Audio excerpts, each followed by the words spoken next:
Հայաստանի Հանրապետության կրթության, գիտության, մշակույթի և սպորտի նախարարությունը և երեխաների հատուկ ստեղծագործական կենտրոն «Պոակը» ներկայացնում են։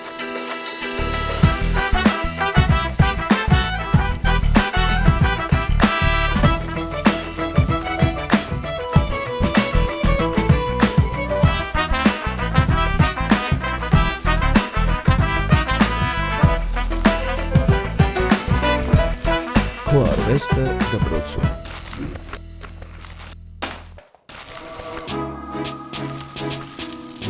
Այսօր ուղին մեզ դեպի Սյունիքի մարզ տարավ, սահմանամերձ Ագարակ քաղաք։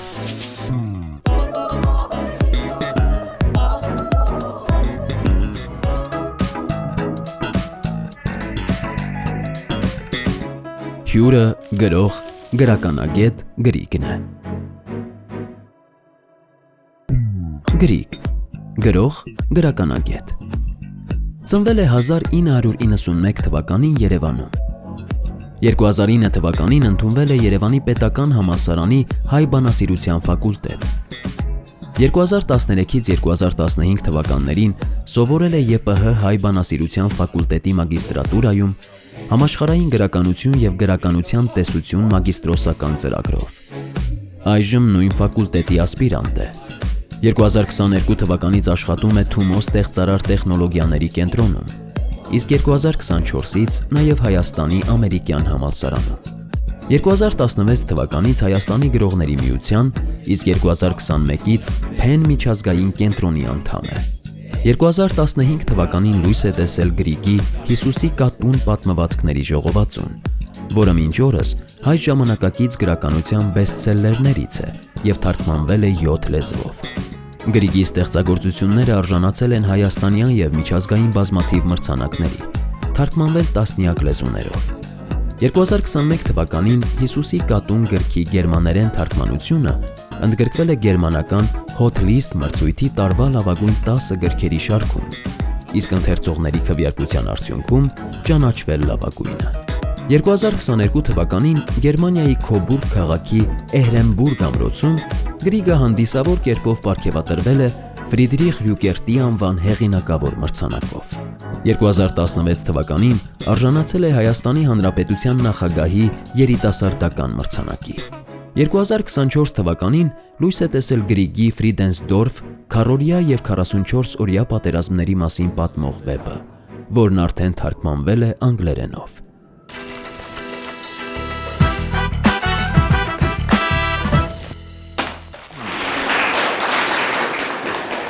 Բարև ձեզ, նախ ասեմ շնորհակալ եմ, որ հնարավորություն եղավ ձեզ տեսնելու, ներկայանալու մի լավ ձև գիտեմ, երբ ասում ես ինչ ես սիրում ու պարզվում է, որ նաև ասացիր, թե ով ես դու։ Հիմա ինչ եմ ես սիրում։ Ես սիրում եմ համակարգչային խաղեր, սիրում եմ գրքեր, սիրում եմ անիմեներ, սիրում եմ ֆիլմեր և այսպես շարունակ ու մեծ հաշվով գրեթե այն ամեն ինչ որ դուք եք սիրում։ Բայց կյանքիս ինչ որ մի փուլում այնպես ստացվեց, որ բացի սպառող լինելուց դարձա նաև ստեղծող։ Ու հիմա ձեզ կարող եմ ցույց տալ, թե ինչ եմ ստեղծել։ Սա իմ առաջին գիրքն է, կոչվում է Հիսուսի կատուն։ Այս գիրքը պատմում է քաղաքում ապրող անտունների մասին, սոցիալապես անապահով մարդկանց մասին եւ ինձ համար շատ ցավալի եւ կարեւոր մի թեմայի մասին, school bullying ասվածը, դպրոցական այդ ճնշումները, երբ տարբերվողին, ինչ-որ մի բանով առանձնահատուկին, հաճախ իրենց համադասարանցիները ճնշում են և նեղացնում են։ Այս թեմաների մասին է։ Երկրորդը որոշեցի մի կարևոր հարց էր ինձ տանջում, թե ուր են կորում ընթերցողները, որովհետև տեսնում էի մանկական գրականություն շատ են կարդում, մեկ էլ հետո այդ լուսավոր, գեղեցիկ երեխաները կորչում են ու արդեն մեծահասակ դառնալով մի քիչ են կարդում։ Հասկացա, որ միջին պատանեկան գրականությունը դասականներին շատ լավ ունենք, ժամանակակիցները մի քիչ են գրում ու որոշեցի գրել ահա այս երկրորդ գիրքս, կոչվում է Առևանգում, որ ցնցեց կատուների քաղաքը։ Այստեղ արդեն դուք հասկացաք, որ ես կատուներ շատ եմ սիրում, որտեղ երկրորդ գիրքն է, որ կատուների մասին է, իրոք շատ եմ սիրում։ Այստեղ ինչ կլիներ, եթե մարդկանց փոխարեն այդ զարգացվածության աստիճանին հասած լինեին կատուները։ Հեչ մտածել եք, օրինակ կատուները ունենային ոստիկաններ, ունենային քաղաքներ եւ իհարկե կատուները դետեկտիվ լիներ, ինչ որ մեկը նրանցից եւ բացահայտեր հանցանքներ։ Ու այստեղ Առևանգում են Դյունիկ Փարթամապոչին, այդպես հայտնի երգչուհու, եւ մյուս կատուները փորձում են փրկել նրան։ Մի խոսքով, մի այսպիսի աշխարհ ինչ կլիներ, եթե մարդկանց փոխարեն լինեին կատուներ։ Իմջարուց այստեղ կատուները շուն են նաեւ պահում։ Ահա, այսպես։ Եվ սա իմ վերջին գիրքն է, որը գրել եմ 7 տարվա ընթացքում, կոչվում է Ֆրիդենսդորֆ։ Գիրքը մի քիչ ծանր է, ձեր տարիքային չէ, որովհետև 40-յա եւ 44-օրյա պատերազմների մասին է, պարզապես ուզեցի ձեզ ցույց տամ, որ նաեւ այսպիսի գիրք կա։ Սա այն է, ինչ ես բացի ուրեմն սպառող լինելուց կարողացա ստեղծել, ու շատ կարևոր է իրականում հենց այդ պահը, երբ դու սկսում ես շատ կարդալ, հիմա դուք ֆիլմեր եք նայում, ճիշտ է, չգիտեմ, ձեզնից ոմանք գուցե անիմեներ են նայում, գուցե սերիալներ են նայում, գուցե դոռամաներ են նայում, չգիտեմ, այդպես բաներ անում եք թե չեք անում։ Մի խոսքով, բայց ինչ որ մի փուլից հետ մտածել եք, որ բայց չէ որ իմ կյանքը չէ այս ամենը ինչ որ կա։ Ու այստեղից առաջանում է այդ մերը ստեղծելու, սեփականն ունենալու, ու պարզվում է, որ այդ ամենը իրականում այդքան էլ բարդ չէ, կամ նման է խաղի։ Մի քանի հարցեր եմ հիմա ձեզ տալու, եկեք իրար հետ փորձենք մտածենք։ Ու սենց կամաց գնանք, վերջում մի հատ խաղ ենք խաղալու, փորձելու ենք մենք մեր հերոսներին եւ կերպարներին ստեղծենք։ Համաձայն եք։ Ահա։ Հիմա մի հատ այսպեսի հարց ձեզ։ Օրվա ընթացքում ամենահաճախը որ բառն եք օգտագործում։ Մամ, ահա, ուրիշ դու Պապ, լավ, լսում եմ, բարև, շատ լավ, բայց այդ մեկ ավելի շատ եք օգտագործում, հլը հիշեք, որ մեկը կլինի, ասացիք մամ, պապ, բարև, ուրիշ ինչ եք օգտագործում, այդպես շատ, որ նույնիսկ ավելի շատ, քան մամ, պապը և բարևը, լսում ենք, լավ, ավելի շատ, ուրիշ, ասա, ապրես դու, ապրես, ես, մենք շատ ենք օգտագործում, հələ որ ուշադիր լինեք, որ հեռախոսով մեկի հետ խոսում եք, չէ ինչքան եք ասում, ես, այդ եսը շատ է կպած, չէ մեզ, գրականությունը երեխեք, մեզ տալիս է մի հատ հավես հնարավորություն, պոկվել մեր եսից, հələ պատկերացնել, իսկ ինչպիսին է աշխարհը ուրիշի աչքերով,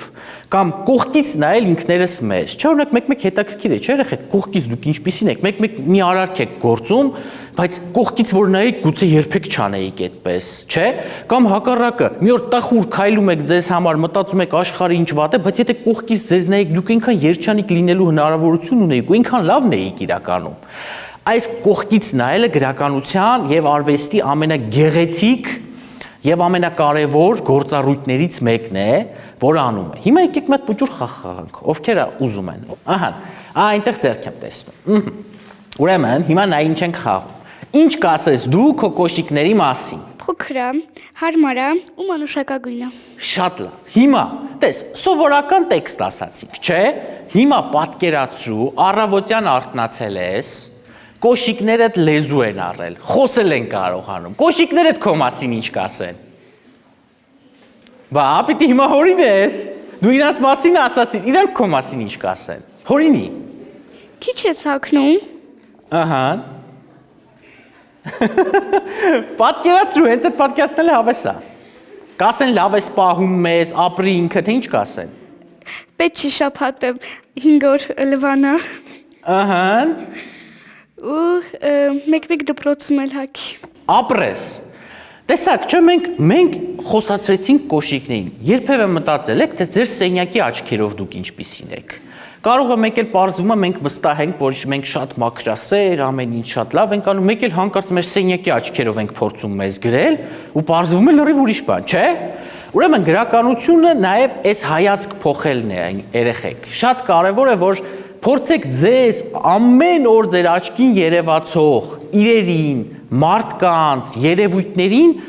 փոխել, եսի աչքերով չնայել, այլ հայացքով նայել։ Մեկ էլ հանկարծ կարող է հասկանաք այն մարդուն, օրինակ ձեր կողքին նստող տղային կամ աղջկան, որին երբեք չեք հասկացել, իր այդ լեզու չեք գտել ու ընդհանրապես վատ հարաբերությունների մեջ եք, մեկ էլ հանկարծ սկսում եք աշխարհը իր հայացքով նայել, զգում եք, որ բայց մի վարքյան։ Ախր ինքը այստեղ ունի իրավունք մի քիչ ջղային լինելու, չէ՞։ Ուրեմն այս հայացք փոխելը եւ փորձել ուրիշի աչքերով, իրերի կլինի, երևույթների կլինի, չգիտեմ, այլ մարդկանց անունով, շատ հետաքրքիր է ու գրականությունը այսպիսի բաներ սիրում է անել։ Գրականությունը ուրեմն սկսվում է այստեղից։ Հիմա երկրորդն ենք գալիս, մի քիչ էլի ակտիվ եք լինում։ Երեխեք, Օրինակ հերոսը ինչպիսին է։ Գրական հերոսը։ Ինչ մտքներով է տանցում, ասեք այդ բառերը։ Ձեռք եք իհարկե, ահա, ասա, ինչ գալիս է մտքիդ։ Հերոսն ինչպիսին է։ Բարի, ապրես, ուրիշ, ինչպիսին է։ Ուժեղ, գեղեցիկ, ահա, խիզախ, խելացի, լսում եմ, ինչպես, աշխատասեր, հայրենասեր, շատ լավ, ունեք այստեղ բառեր հնչեցին, շատ հետաքրքիր բառեր հնչեցին, որ մենք վստահ ենք, որ այդ բառերը գիտենք, օգտագործում ենք, բայց եկեք մի հատ իրար հետ մտածենք, որն է, օրինակ գեղեցիկ ասացիք, չէ՞։ Երեխեք գեղեցիկը որն է։ Ոնց հասկանանք, գեղեցիկ է թե գեղեցիկ չէ։ Յուրահատուկ։ Օրինակ հին հույները, այսպես հին Հունաստանից կանք, դե գիտեք, չէ, իրենք ինչ մեծ մշակույթ են մեզ թողել։ Սկզբում մտածում էին, որ գեղեցիկը օգտակարն է։ Եվ ասում էին, որ մեծ քիթը գեղեցիկ է, որովհետև լավ է օդ քաշում։ Համաձայն եք դրա հետ։ Չէ, հիմա համաձայն չեք, չէ, որ մեծ քիթը գեղեցիկ է որտեղ, ահա, ուրեմն օգտակարը այդքան էլ չի գեղեցիկը, չէ։ Հետո ասում էին համաչափն է։ Համաչափն էլ երեխեք, որ օրինակ նկար եք նայում, սարդի եւ փղի։ Ավելի շատ ում եք համակրում, սարդին թե փղին։ Մի տեսակ շատերը ասում են, դե փիղը լավն է, սարդից զզվում եմ, այդ սարդերը ում են պետք։ Ասում են փիղը որ գեղեցիկ է, իսկ սարդը ասում են, չէ, զզվելի կենդանի է։ Բայց սարդը շատ համաչափ է։ Ուրեմն միշտ չէ որ համաչափն է նաև գեղեցիկ, չէ։ Եվ այսպես երեխեք շատ այսպես հերքումներով գալիս հանգում ենք այնտեղ այդ ներքին գեղեցկությանը, չէ։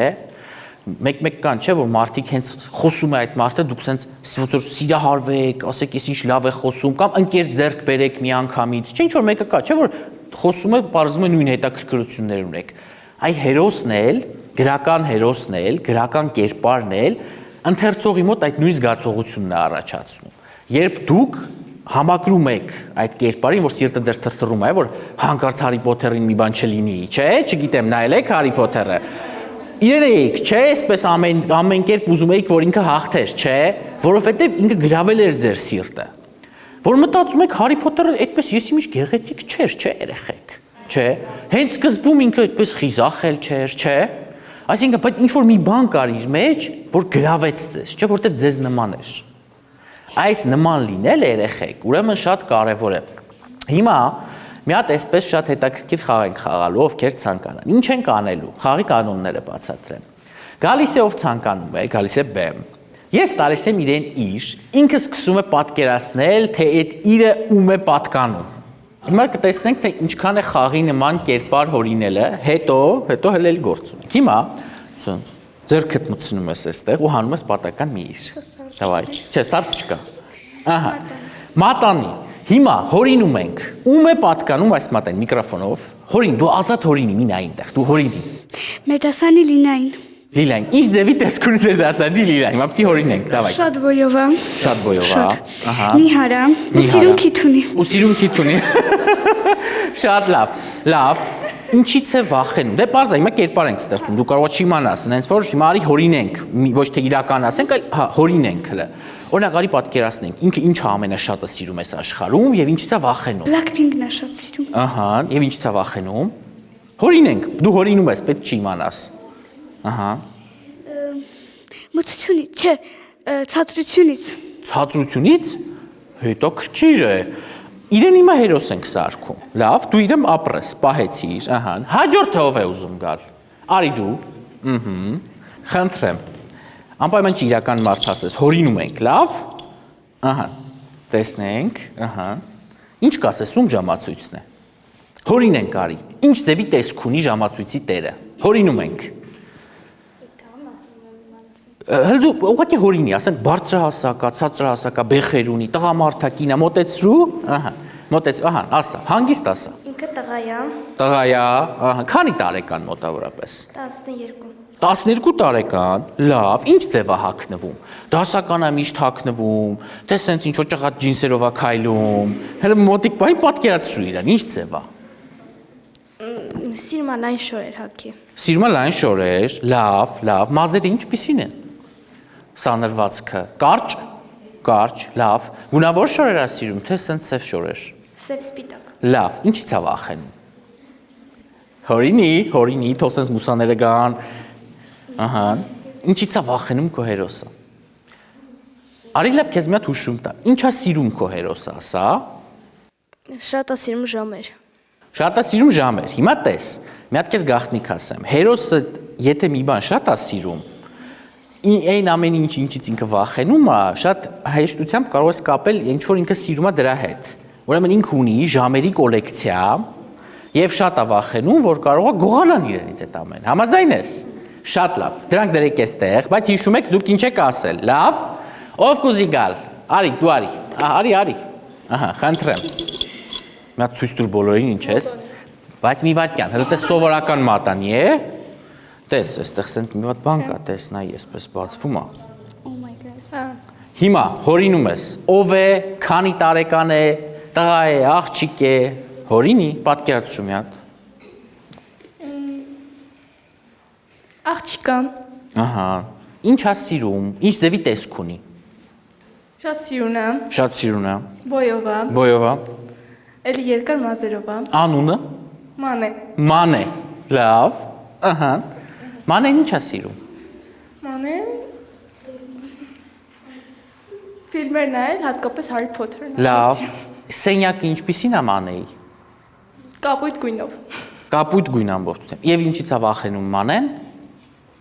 չգիտեմ, Հորին դու ես հորինողը։ Դու ինչ ասեցիր ինքը դրանից կսկսի վախենալ։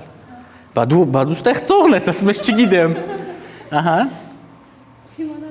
Մի բան ասա։ սարդերից, Սարդերից է վախենում։ Դուր։ Ահա։ Եվ ունենք մի հոգի, տղաներից ով կուզենա, մի հատ տղաներից է։ Արի։ Խնդրեմ։ Կախարդական էսպես խառնի։ Ահա։ Ահա։ Ում է պատկանում։ Հորինի։ Իմ կարծիքով սա թզբեխի նման բան է։ Ինչ ձևի տեսք ունի տերը։ Իմ կարծիքով տերը տղա է։ Բայց դու այսպեսի թզբեղ տեսել ես երբևէ։ Չէ, դե իրեն հələ պատկերացնենք։ Ինքը կարող է ինքն էլ այսպես գունավոր։ Դե պատկերացնենք։ Իմ կարծիքով նա տղա է, նա սիրում է տարբեր գույներ։ Նա հիմնականում վախում է միագույն իրերից։ Ապրես, ահա, իր վախն է, և ինչ է սիրում, Նա սիրում է տարբեր գույների իրեր։ շատ լավ, դուր, հիմա նայեք ինչ ենք անում, ունենք 4 կերպար, կարող ենք մի հատ պատմության մեջ ես 4-ին համախմբել, սպասի, ոնց ենք անում, ինչ միտք ունեք, ով ունի, օրինակ սկսում ենք, առավոտյան մեր այս 4 հերոսները, որտեղ կարող են հանդիպել իրար։ Նկուղում։ Առաջարկում եմ հանդիպել երթուղային տրանսպորտի մեջ, սենյակում,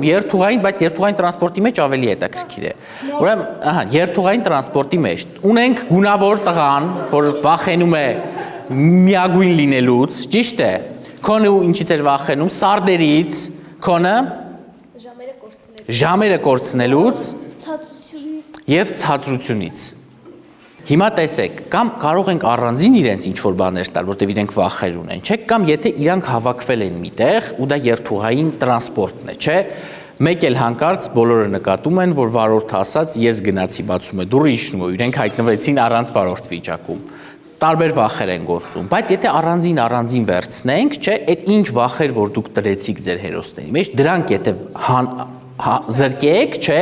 շատ հետաքրքիր պատմություններ են դառնում։ Օրինակ, ես գունավոր տղային կգնեի, որ ինքը հայտնվում է մի իրականության մեջ, որտեղ բոլորը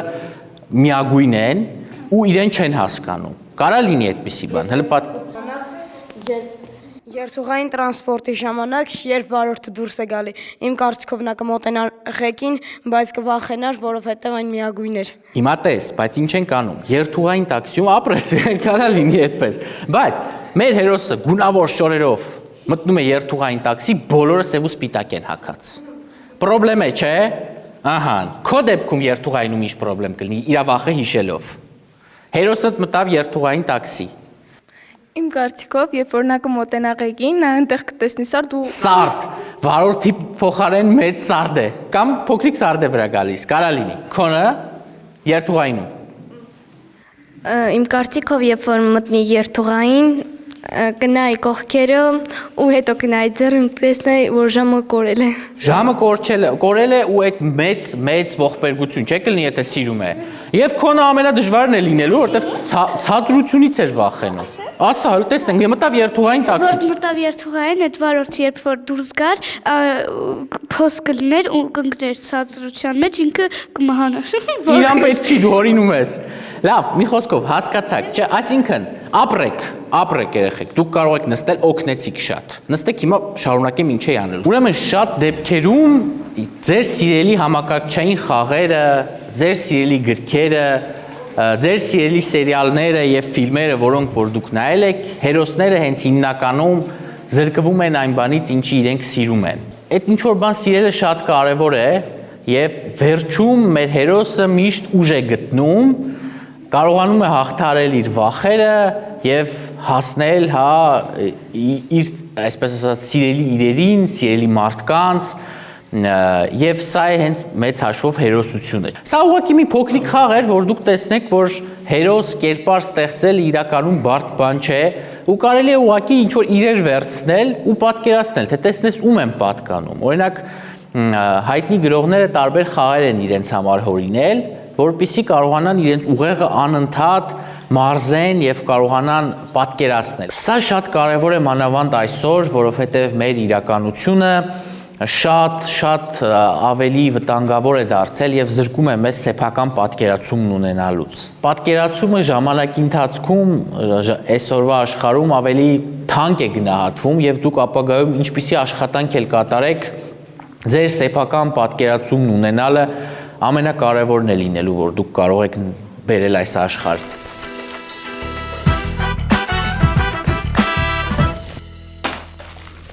Ինչպես ընտրեցիք ձեր մասնագիտությունը։ Իրականում շատ կարիք ունեի ընկերներ ունենալու։ Ես զրկված էի շատ տարական հաճույքներից, ինչ իմ տարիքի երեխաներ ունենում են, 12 տարեկանում առողջական լուրջ խնդիրներ ունեի եւ ինձ արգելված էր ֆուտբոլ խաղալ, հեծանիվ վարել, չգիտեմ, այն ամենը ինչ որ այդ տարիքի երեխաներին բնորոշ էր եւ իրենք այդպես մեծ հաճույքով էին անում, ինձ արգելված էր։ Եվ ես անդադ գրքեր էի կարդում ու փորձում էի իմ պատկերացումով լրացնել այդ բացը։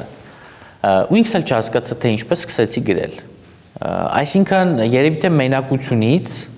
երևի թե հենց ընկերներ գտնելու այդ մեծ ցանկությունից սկսեցի գրել։ Ուզում էի, որ ընկերներ ունենամ։ Դուք լավ եք սովորել դպրոցում, որ դառել եք Ոչ, շատ լավ հարց։ Ուրեմն մինչև 8-րդ դասարան շատ վատ եմ սովորել։ Հետո ինչ որ մի փուլից ես հասկացա, որ բայց ինչու ես վատ սովորեմ։ Ու շատ էի ընկճվում, նեղվում, որտեղ առողջական խնդրի պատճառով տեղափոխություններ հաճախ էին լինում Հայաստանից այլ երկիր։ Ու գնում էի այնտեղ, չէի հասկանում ինչ են անցնում, գալիս էի այստեղ արդեն բաց էի թողել։ 8-րդ դասարից որոշեցի, որ չէ, ես պիտի լավ սովորեմ։ Այսինքն, եթե բաց եք թողել, չմտածեք, որ դե էլ չեմ կարող վերականգնել։ Միշտ կա հնարավորություն փոխելու։ Ես ոչ միայն սկսեցի լավ սովորել, այլ նաև անվճար ընդունվեցի Երևանի պետական համալսարան, հետո մագիստրատուրա ընդունվեցի անվճար, անվանական թոշակ էի ստանում եւ վերջում էլ ասպիրանտ դարձա։ Այսինքն, դուք բոլորդ միշտ ունեք հնարավորություն ձեր կյանքը փոխելու։ Քանի տարեկանում դուք ստեղծեցիք ձեր առաջին գիրքը։ Երևի 18 տարեկանից սկսեցի գրել հենց կոնկրետ Հիսուսի կատու գիրքը, բայց չէին կարդում եւ այդպես սրտնեղում էի, որտեղ չէ որ գրում ես ինչ-որ բան ասեմ, քեզ թվում է բոլորը պիտի կարդան, հետո ինչ-որ մի փուլում սկսեցի արդեն ինքս գրել մի քանի մարդկանց համար, հայրիկիս համար էի գրում, հետո իմ կյանքում հանդիպեց ժամանակակից ամենահայտնի արձակագիրներից մեկը եւ խմբագիրի իմ գրքի Գուրգեն Խանջյանը, ու այդպես գրում էի իրենց էի տալիս ու միտք էլ չունեի գիրք ունենալու, բայց մեկ էլ հանկարծ դարձավ գիրքը հետո թարգմանվեց տարբեր լեզուներով, հիմա արդեն կա անգլերեն, գերմաներեն, 10-ից ավելի լեզուներով թարգմանվել է եւ Փաստորեն Հիսուսի կատուն գրքի համար արժանացա 3 մրցանակի, ստացա Նախագահի երիտասարդական մրցանակը, 2022 թվականին գրքի գերմաներեն թարգմանությունը ընդգրկվեց գերմանական անկախ հրատարակիչների 10 տարվա լավագույն գրքերի շարքում եւ 2022 թվականին ստացա Ֆրիդրիխ Ռյուկերտի անվան հեղինակավոր մրցանակը Էրենբուրգ ամրոցում։ Ասեմ, ես ձեզ բոլորիդ մաղթում եմ շատ հաճելի պահ է, երբ որ դու տանը նստած ես, քեզ հրավիրում են ամրոց։ Այնպես որ ես այդ տարիքից սկսեցի գրել, բայց հույս չունեի եւ այդպես մեծ ամբիցիաներ էլ չունեի։ Պարզապես գրում էի, որտեվ ներսս շատ էր հավաքվել։ Այ օրինակ Հիսուսի կատուն գիրքը կամ հենց կոնկրետ պատմվածքը հերոսներից մեկի Նարեկի պատմվածքը իրական է, դա հենց ձեր ընկերը եւ դուք եք եղել։ Վայ, շատ շնորհակալ եմ հարցի համար, ու որ կարդացել եք։ Այո, իրականում իմ դասարանում եղել է այդպիսի տղա, ինքը չգիտի, որ գրել եմ ես։ Իհարկե անունն եմ փոխել, իհարկե իրադարձությունները հենց այդպիսին չեն եղել, բայց ինքը հաճախ էր ենթարկվում ճնշումների իր տարբերվող լինելու համար։ Եվ հետագայում մեծ մեղքի զգացողություն ես ունեի, որ չեմ միջամտել, հաճախ ինքս եմ եղել այդ ծաղրողների շարքի մեջ ու իրականում շատ ծանր է։ Հետագայում գիտակցել այդ ամենը ու գրելը նաև հիշում եք վերջում այդպիսի տող կար, ասում է հիմա ոնց որ մեծ բերդ իմ ուսերից ընկած լինի, չէ, պատմողն ասում է, այ գրելով ես այդ մեծ բեռն էի իմ ուսերից թոթափում։ Ես էլ ունեի այդ մեծ բեռը, Նարեկի եւ Նարեկի նմանների հանդեպ, որովհետեւ մենք հաճախ մեր իրականության մեջ չենք խնայում տարբերվողներին։ Պատրաստվում եք նոր գրքեր հրատարակել։ Այո, հիմա որոշել եմ առևանգում, որ ցնցես կատուների քաղաքը երկրորդը գրել հենց ձեր տարիքի երեխաների համար։ Էլի կլինեն կատուները, էլի կլինի հանցանք եւ էլի կլինի դետեկտիվ մի կատու, որ անպայման պիտի գնա բացահայտի եւ կարողանա այդ հարցերը լուծել։ Այո, անդադ մտքեր ունեմ, ուզում եմ գրել եւ հիմա էլ ես աշխատում եմ Թումո ստեղծարար տեխնոլոգիաների կենտրոնում, անդադ շփվում եմ երեխաների հետ, ձեր տարիքի, ձեզնից մի քիչ մեծ, մի քիչ փոքր եւ ինձ դուր է գալիս իրենցից սովորելը, հասկանալ իրենք ինչ են սիրում ու փորձել նաեւ ստեղծել այդպիսի գրականություն, որ հանկարծ չլինի, որ իրենք մի օր ուզենան ինչ որ ժանրի գիրք կարդալ ու պարզվի, որ հայ հեղինակ չի գրել երբեք տենց բան։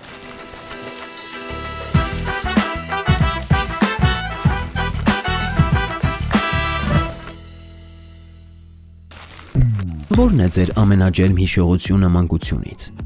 Երևի այդ ամռան տապը, արևը։ Ես առհասարակ մանկությունս ինչքան ավելի հեռվանում է ինձնից, ինչքան հեռու է դառնում, այնքան ես իրեն ավելի արևոտ եմ հիշում։ Որն է եղել դպրոցական ամենասիրելի առարկան։ Շատ էի սիրում քիմիան, որովհետև մոգություն լիներ, մոգության էր նման, հետաքրքիր էր։ Ինձ թվում էր, որ կախարդները ժամանակին անպայման քիմիայից գլուխ են հանել, ու ինձ հետաքրքիր էր։ Եթե նորից հնարավորություն ունենայիք մասնագիտություն ընտրելու, ինչ կընտրեիք։ Նույնը, անպայման նույնը, որովհետև ապրած օրերի արդարացումը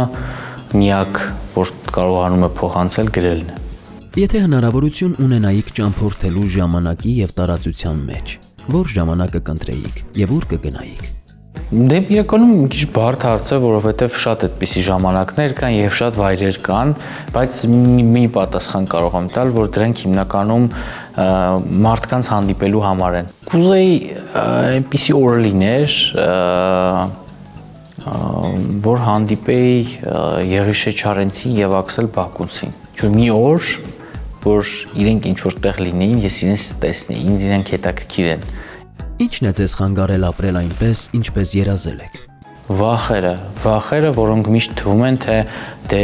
արդեն ոնց որ թե բոլորն ունեմ, բայց չէ, պարզվում է, որ իրենք ունեն երանգներ, իրենք ունեն նոր ձևեր, ու առհասարակ իրենք պարզվում է շատ տարբեր են եւ շատ հետաքրքիր նաեւ։ Եթե հանդիպեիք ինքներդ ձեզ մանուկ հասակում, ինչ խորհուրդ կտայիք ապագայի համար։ Դե կասեի վայելիր այս ներկայությունը տան անդամների եւ առհասարակ այդքան միշտ ապիր մեծանալ, որովհետև այնտեղ այդ փոքր վախերը ավելի մեծ են դառնալու։